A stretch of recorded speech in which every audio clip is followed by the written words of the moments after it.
For today's video, mayroon tayong debut cake. Ayan.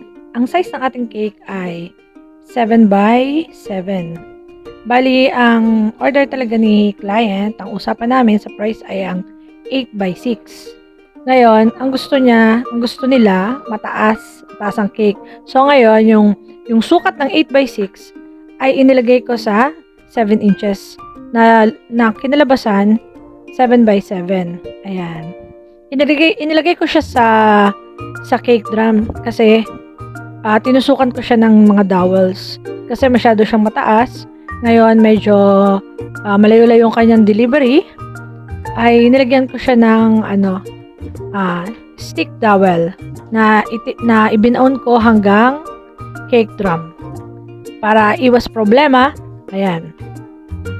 Bukod sa dowels na 6 stick sa gitna, yung plastic, nilagyan ko siya.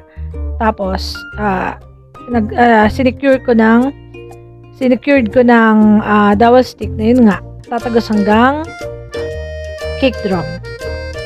Ayan. Ang ating kulay ng ating cake lang ay light pink na may konting gold lang or orange. Patak lang ng orange nilagyan ko para mag gold. Ayan. Light rose gold. Ayan. Bali makikita nyo sa aking video ginawa. Random ang ating pagtatrabaho dito. Yan ang pagkakasunod-sunod ng aking paggawa. Ayan. Kaya makikita nyo may cupcakes, may cakes. Ayan. Haba kasing isineset ko yung cake, yung cupcakes naman ang ginagawa ko para yung cakes kapag nasa chiller ay nasaset siya. Ayan. Meron ulit tayong inspiration cake diyan.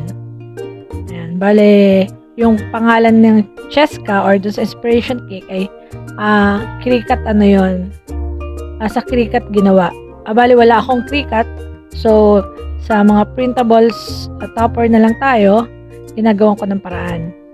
Ayan. Mga printable toppers lang yan. May mga ginagawa akong paraan para hindi man tulad yung pangalan sa Cricut ay lalabas pa rin maging maganda.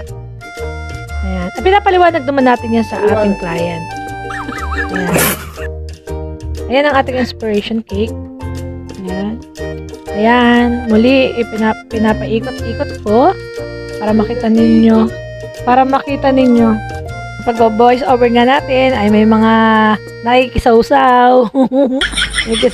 Ayan.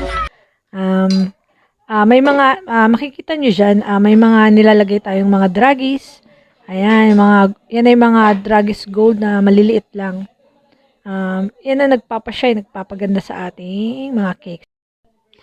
At ito, may 12 cupcakes tayo. Ayan, salamat muli.